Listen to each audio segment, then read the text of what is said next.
So I just thought I'll start with some humor. We are in the age of AI, so we are used to making presentations using AI tools. So I just want to clarify that this PPT has been made by humans for human beings. So while it's about AI, AI has had no role to play in the making of this presentation.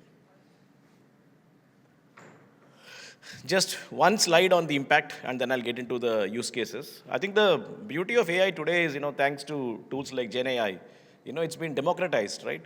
We have seen a lot of technologies where, the usage is not very high. The common man, does not really, use it as much. But I think that's where AI has been different, right? Today, even kids use, right, Gen AI and sometimes we don't like it, right? They use it for doing homework, and they do it for research, so on and so forth. So I think we're living in an age where we're seeing this tool, finally getting used at scale. And I think that's why today, you're hearing a lot about AI.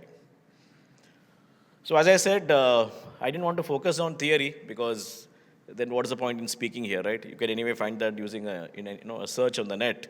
I'd rather talk to you through live examples, because you really experience AI when you know how it's deployed.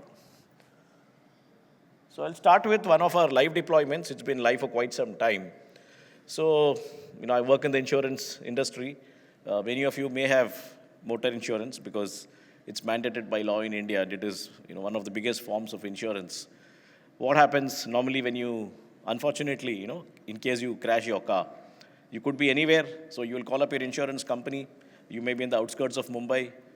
And then, they'll ask you to, give them the coordinates of your site.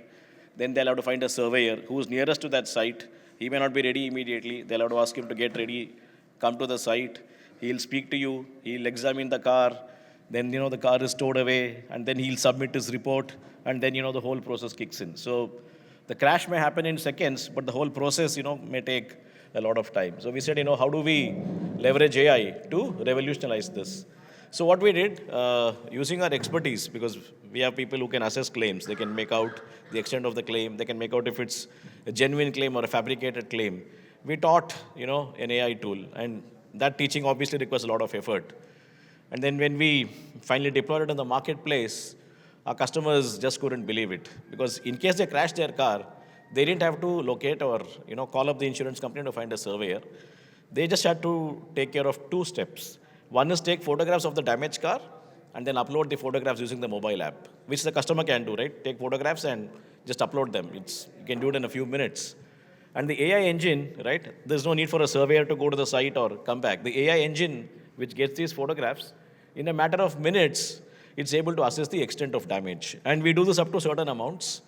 So, we convey it to the customer, and the customer says, yeah, this amount is fine by me. And anyway, today that India has taken a leap on digital payments, the money get transferred. So when we did it for the first time, customers just couldn't believe it, because they couldn't believe that there was a crash. They would send photographs, and within minutes, the money would get transferred. So that's how we've been able to do it, and then we scaled it up. So this is a real use case of AI being live. And this is where AI comes in, because had AI not been there, then we wouldn't have been able to deploy this customer-centric measure. Digitization or AI is not a tool for moving from the physical world to the digital, to the digital world. It's not about saying that what I would send to you through a hard copy, I'm now sending it to you through a soft copy. That's not digitization. This is about coming out with an experience which couldn't exist had the tool not been used. And it's live today. And in case you have an insurance policy from our company, and should you crash your car, you can try this out. It's live, and many customers are availed of this. I'll jump to one more example. And, when you today talk about chatbots and voice bots, right, it may look very standard, because you go to any industry today, right, you will have, chatbots and voice bots. But then why am I talking about this? I'm talking about this for, a different reason. Typically, when you look at digitization or AI, we tend to do it in English. It doesn't exist in Indian languages. Here, what we did was, we deployed our bots at scale, both chat and voice bots, across Indian languages as well.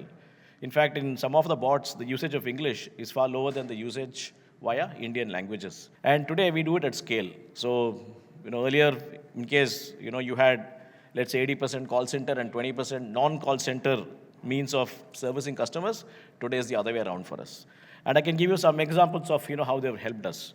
I spoke about motor insurance. Another form of insurance is crop insurance, where farmers take crop insurance from us. And should there be a calamity, right? A car crash, there's one individual. But in case there is crop insurance, if there is, calamity, there are hundreds of farmers, right, who will raise a claim, and they have a time period. So earlier, when the call centers were there, they would go berserk because there's a huge spike in volume. Call centers are not staffed to handle this. Then there are abandons, and then there are customer complaints. The government also gets into the act. Now with bots, they can raise their claims seamlessly, no matter what the spike, and it just works very smoothly.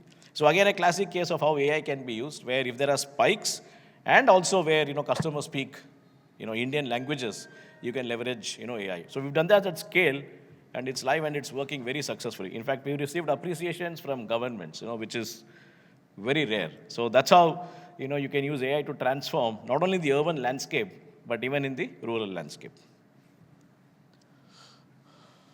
We normally talk about the earlier two examples I gave were customer facing, where you're using AI, when you're interacting with customers. But you can also use AI inside the firm, when it comes to your customer associates, right? We've all heard the term that happy employees make happy customers, right? You can't keep your employee unhappy, and keep only your customer happy. Or you can't have customers experiencing cutting edge AI, but, the teams inside, are going through paper, right? So, we've leveraged AI for a lot of internal, employee facing platforms, including training. And, we've seen massive amounts of, productivity increase. Not only in training, even in terms of contextual assistance. When a customer is calling, right, for the, the bot can quickly identify, what is the knowledge required from the huge repository. Because we need to understand that when a customer is calling an agent, the agent needs to know everything. What are the products? What are the types of claims? There's a huge amount of knowledge required.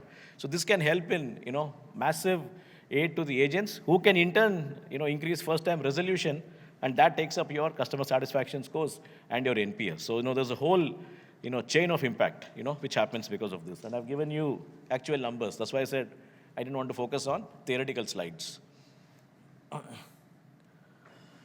The same thing, which I referred to earlier in terms of how, we can use AI internally for knowledge. For example, everybody has FAQs, but when a customer is calling, for the agent to actually go into the repository, there'll be a lot of columns, saying go to this particular area, then you go there, then you click, it can take time. Now, that's where these bots can help. As the customer is speaking, the bot can quickly go to the repository, give the information to the agent. The agent can convey during the call, and sometimes, as soon as the call is over, the summary also can go to the customer. So there's a lot of internal speeding up, acceleration of, customer servicing, as well as elimination of paper and steps for, agents, which help. I'll come to again one more example of Gen AI, which again is live. In insurance, normally, we've seen a lot of customers, especially in health, would come and say that I'm not able to understand this literature.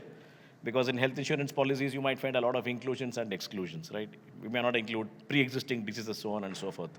So we said, why don't we leverage AI to make life simple for our customers? And we opened this up not only for our customers, but even for customers of our competitors, basically the insurance industry. So if you have complex literature, you just need to go to this link and upload it. The engine at the backend is complex. It can go through the literature and then give you, an easy-to-read summary.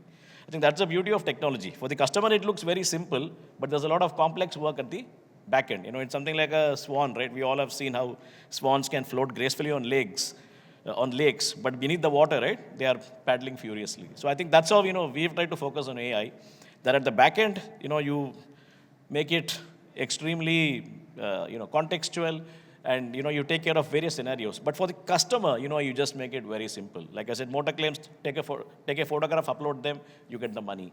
You upload literature here, you get a summary. So the customer may sometimes even wonder, right? It's so simple. Is there magic? But it is because there is magic at the back end that the front end makes it, look so simple. This slide is interesting because human beings asked AI what AI can do in the next 5 years. So this is a response, from AI, right? What all it can do. And I don't think, this is in the realm of, science fiction or fantasy. In fact, there is a company in Hong Kong where on the board of directors, one of the directors is not a human being. It's a bot. So that's how, the world is evolving. fact, today, even when I speak to my teams, they say that I have like 10 customer-facing agents, 2 are human beings and 8 are bots. So I think we are living in that world of, man and machine, right? We have also seen, for example, when we go on the net, right, we are asked to prove that we are human. The person who's asking us to prove that we are human is a bot, right? And we all have got used to it. We don't even think about it. But if you see, it's not a human being who's asking you to prove that you're human. So I think this combination of man and machine, right, is really, it's already there, and, it's already in our lives. Maybe we don't realize it, we are not conscious of it. So as I said, I wanted to keep this presentation crisp. I didn't want to get into a long one. And, just thought, again, I'll end with humor, because in this world, when we talk about AI and, it gets very, very machine-driven, we shouldn't forget, the focus on, the born-again focus on human emotions like creativity, empathy, humor, so on and so forth.